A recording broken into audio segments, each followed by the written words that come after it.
I found out my net worth had crossed $2 million standing in the plumbing aisle of a hardware store, holding a coupling fitting, and I felt absolutely nothing. No music, no confetti, just a fluorescent light buzzing above me and a forklift beeping somewhere behind me. That's my number, not yours. So let's set yours. Let's say you're 27. You make $74,000. You have $18,400 in savings. It's not exciting. It's a Tuesday. You set up an automatic transfer of $145 a week into 2 index funds. That's it. That's the whole plan. I know how unimpressive that sentence is.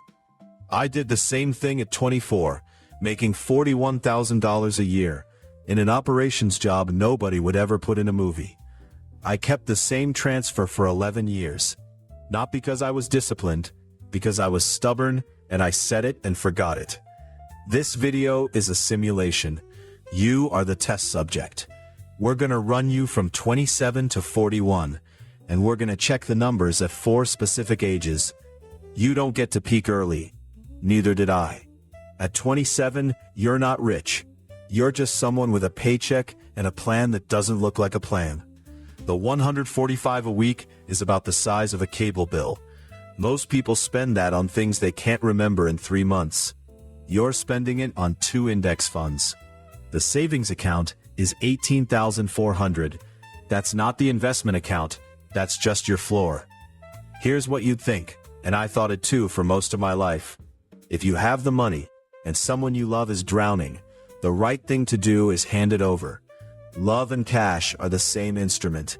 You reach for one, you're really reaching for the other. That felt true to me for a long time. It's not true.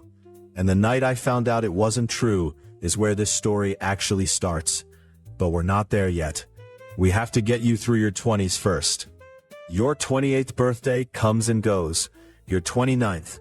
You don't change anything. Not when a coworker tells you about crypto, not when a market drops 30% and every part of your body wants to hit pause. You let the bank do what it's told. That's the whole skill, the only skill. At 30, we check the simulation for the first time. Your income is $78,300 now. Remember the $18,400 in savings from age 27? It's $9,100. Life happened. Car, dentist, a move. That's not failure. That's a Tuesday. But the $145 a week never stopped. That account is at $34,100. Not a headline number.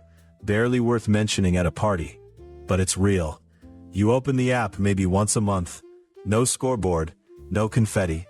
From 30 to 35, the simulation gets less interesting and more important. You get a promotion. Your income goes to $86,500. You don't increase the transfer. That's the boring part. And I wouldn't have blamed you, but you don't.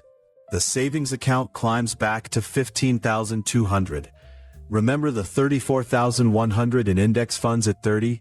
It's $87,600 now. No bonuses, no inheritance, no stock tip from a guy at a barbecue. You worked a normal job the whole time. The portfolio was the only interesting thing about your finances, and it wasn't interesting because of what it did. It was interesting because of what you didn't do. I could tell you exactly what the market did in those years. I'd be lying. I don't remember. I remember one year it dropped hard and I didn't sell. I remember one year it came back and I didn't buy more. The transfer did the same thing every Tuesday, so I didn't have to be smart. I just had to stay out of the way. Here's the part that gets strange. Sitting still is discipline, or it's just sitting still. I couldn't tell which one I was doing, so I paid a fee-only planner $400 for a single session just to be checked. She pulled up my statement.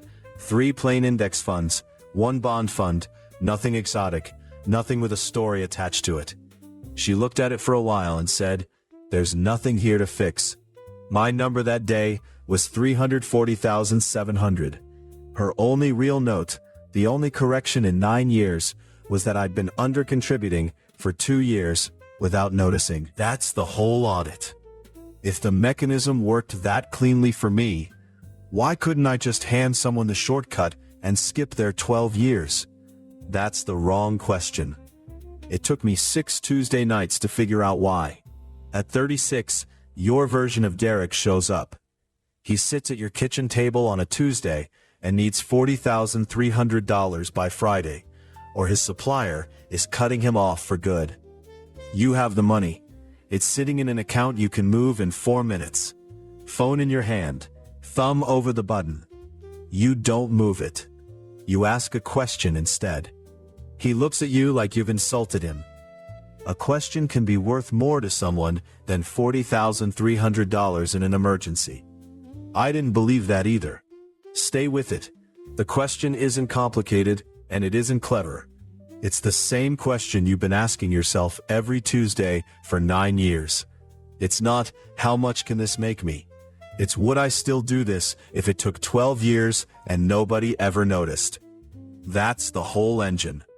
It sounds too small to matter, which is exactly why almost nobody asks it long enough to matter. Instead of the $40,300, you sit with Derek for 6 Tuesdays in a row.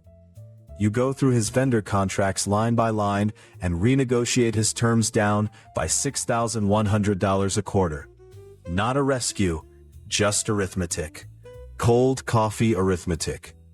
You fill out an SBA microloan application together for $22,500, smaller than what he originally asked you for, structured, with covenants, the kind of loan that makes you look at your own business because someone else is going to look at it too.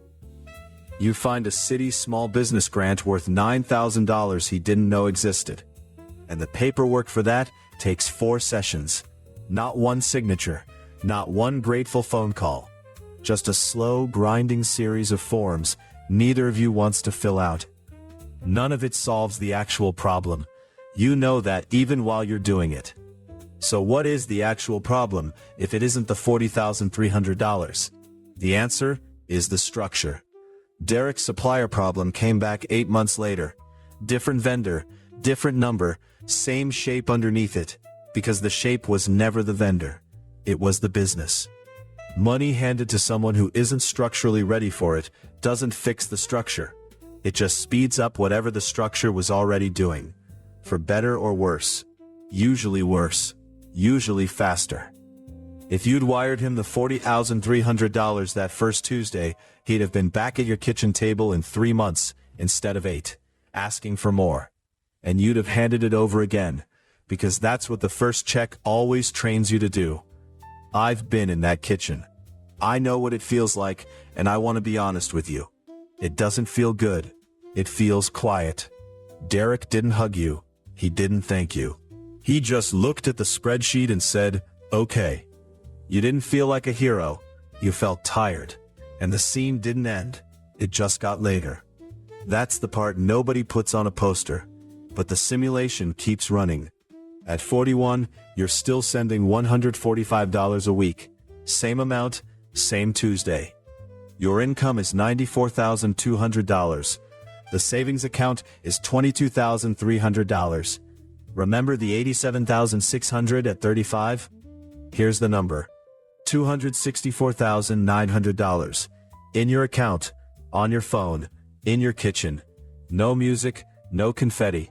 14 years, $145 a week, 2 index funds, 1 recession, 1 friend who didn't get a check. That's the arithmetic.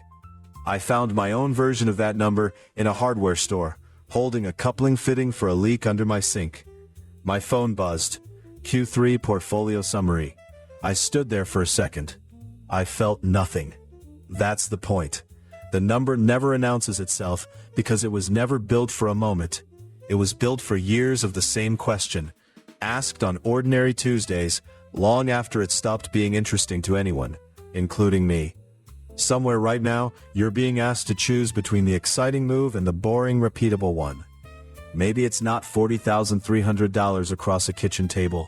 Maybe it's just you, deciding whether to touch an account you said you wouldn't touch. The honest question isn't which option pays more. It's whether you'd still do it if no one ever found out. If there was no story to tell later, no moment to point to, your version of the plumbing aisle is already scheduled.